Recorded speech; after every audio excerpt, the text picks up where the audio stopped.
ازيكم حبايبي؟ عاملين ايه؟ يا رب تكونوا بخير. هنعمل النهارده ان شاء الله الاكلير بطريقه حلوه جدا، والمقادير مضمونه 100%. ان شاء الله هيطلع معاكي ناجح وجميل جدا، وهيعجب العملاء بتوعك. يلا بينا نسمي الله ونبدا في مقاديرنا، وما تنسيش تحط لايك على الفيديو لو عجبك. بسم الله الرحمن الرحيم.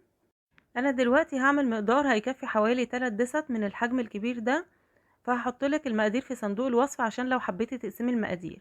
هحط دلوقتي 500 جرام ميه على الميزان. ما بحبش اعمل الاكلير ابدا بالكوبايات. اهم حاجه في الحلويات يكون عندك ميزان، والميزان مش غالي خالص. ال 500 جرام ميه هحط عليهم 300 جرام من الدهون، سواء زبده او زيت او زبده على زيت. فانا بحب جدا اخلط الزبده على زيت في الاكلير، كمان بالزيت بيطلع حلو وبالزبده بيطلع حلو. عايزه اقولك انه بالسمنه كمان بيطلع مش بطال يعني. حطيت 300 جرام كده زبده على زيت، الاتنين على بعض، وحطيت رشه ملح ومعلقه سكر كبيره. وهاخد المقدار ده احطه على النار، علشان اول ما يبدأ يغلي والزبده تسيح فيه هحط عليه 500 جرام دقيق. يبقى عندنا هنا 500 جرام دقيق على 500 ملي ميه على 300 جرام زبدة او زيت او خليط ما بينهم. يعني ممكن تحطي 100 جرام زيت و200 جرام زبدة، او النص زبدة والنص زيت زي ما انت عايزة. اول ما بدأ يغلي زي ما انتوا شايفين كده، نزلت عليه بالدقيق، وبعد كده هقلب كويس جدا علشان الدقيق ده كله كده يختفي في الخليط بتاعي، ما يبقاش فيه كده كتل دقيق ولا اي حاجة خالص. من اسرار بقى نجاح الاكلير انك تقلبي كويس جدا، مش اول ما الدقيق يختفي معاكي خلاص تبطلي تقليب. لا، تهدي النار وتفضلي تقلبي كويس جدا جدا، وتدخلي فيه هوا زي ما انا بعمل كده بالظبط بالمعلقة.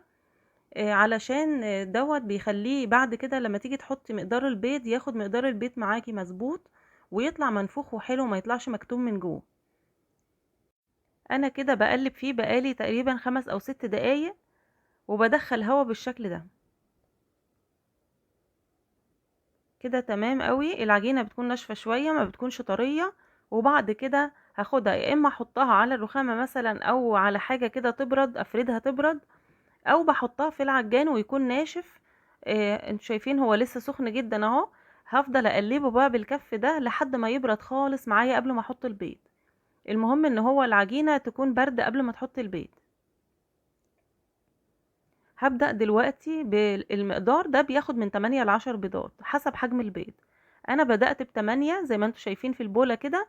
هنزل ببيضة بيضة، يعني بعد ما البيضة الاولانية تختفي هنزل بالتانية، لحد ما اشوف العجينة معايا عاملة ازاي. هوريكم دلوقتي برضو شكلها بيكون عامل ازاي، وازاي تعرفي هي محتاجة بيض تاني ولا لا. كده انا حطيت ال8 بيضات وبضرب كويس. هشوف العجينة بتاعتي، العجينة لسه ناشفة. ما ينفعش خالص العجينة دي كده يطلع مكتوم من جوه، يطلع مش مظبوط خالص. فهحط دلوقتي كمان بيضة، ازود بيضة، وهشوف برضو العجينة. هوريكم برضو هي شكلها في الاخر هيكون عامل ازاي. ما ننساش طبعا نحط الفانيليا، والفانيليا السايلة في الاكلير او الحاجة اللي فيها بيض كتير بتكون حلوة جدا وبتشيل ريحة الزفارة نهائي. برضو العجينة كانت ناشفة شوية فحطيت بيضة كمان، يعني كده المقدار خد مني ال10 بيضات بالظبط. طبعا بيرجع لنوع الدقيق بتاعك، وبيرجع لحجم البيض. هوريكي شكل العجينة عشان تبقي عارفة برضو شكلها عامل كده. تحس ان هي بتلزق شوية، مش جامدة ومش سايلة. دلوقتي ده القمع اللي هستخدمه للإكلير. واي قمع على فكرة ستار ممكن يكون واسع شوية تقدري تستخدميه، يعني مش شرط ده خالص. الصاج بتاعي دهناه دهنة زيت خفيفة خالص او دهنة سمنة، بالفرشة كده حاجة بسيطة خالص، عشان وانا بحط الإكلير بتاعي ما يجريش في الصاج ويضايقني وانا بعمل، وانا بقطع الإكلير. اول واحدة احنا بنحطها، وبعد كده نعمل المقاس عليها بقى عشان يبقى كله متقارب من بعضه، عشان يكون شكله حلو كده وانتي مطلعاه الاوردر بتاعك. بضغط ضغطة واحدة واحاول ما اخليش فراغات في الاكلير. وانا برضو بحط العجينة في الكيس نفسه بحاول ان انا ما اخليش فيه فراغات. احاول ان انا يعني اكبس العجينة كويس، ما يبقاش فيه فراغات عشان ما تبقاش شكلها باين في الاكليراية بتاعتي. بعد ما بخلص المقدار بتاعي ببل صبعي كده نقطة مية وبسويه كويس جدا. عملت دستتين كبار وهعمل الباقي ميني، علشان انا الاكلير الكبير كان مطلوب مني دستة، فانا قلت بقى انا هعمل مقدارين، اطلع بقى الدستة التانية فوري، والميني حطيته في بوكسات مع سويس رول. هنزل لكم السويس رول وهنزل لكم كل حاجة. الاكلير دخل الفرن قعد ساعة الا تلت بالظبط. يعني انت من بعد نص ساعة ابدأي شوفيه، ممكن يكون احمر ولا حاجة، توطي عليه شوية النار وتسيبيه لحد ما يحمر كويس ويبقى لونه ذهبي قوي، عشان ما يطلعش وبعد كده يهبط معاكي، وما لزقش ولا اي حاجة خالص، عشان دهنة الصاج بتاعي ودهنة خفيفة جدا. دلوقتي هنعمل الكريمة بتاعة الاكلير. هحط 4 كوبايات لبن، وهحط عليهم 5 معالق سكر او 6 حسب الرغبة طبعا. انا مش هعمل باستري المرة دي، يعني الباستري عموما بنحط له صفار بيض. انا عملته على القناة القديمة الصراحة، عملته مرتين او 3 كمان وبيكون طعمه حلو جدا. المرة دي ما حطيتش فيه بيض، هكتفي بالكاسترد، وبعد كده هحط كريمة بقى اعوض طعم البيض. حطيت كيسين كاسترد على الاربع كوبايات لبن، وحطيت 5 معالق سكر، وقلبتهم كويس جدا وخدتهم على النار. قعدت اقلب فيهم كويس، ما رفعتش ايدي خالص من التقليب علشان ما يكلكعش مني.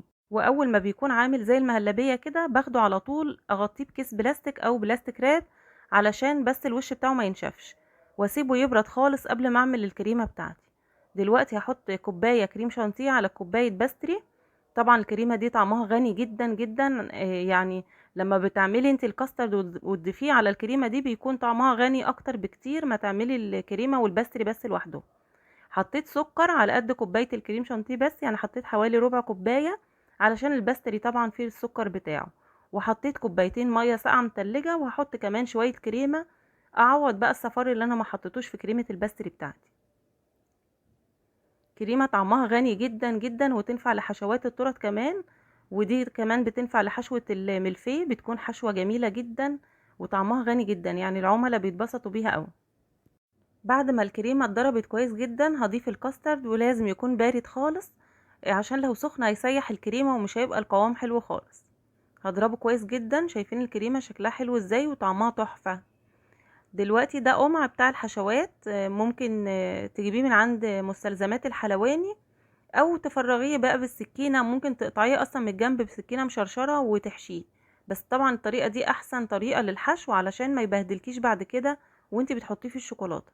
بتمليه بقى من الجهتين زي ما انا عملت كده، وبتحسي طبعا ان الاكليرايه اتملت في ايدك، انتي هتحسي بيها وانتي شغالة. مقدار الكريمة اللي عملناه مع بعض ده هيكفي بالظبط مقدار الاكلير، يعني لو هنقسم المقدار بتاع الاكلير برضو هنقسم المقدار بتاع الكريمة.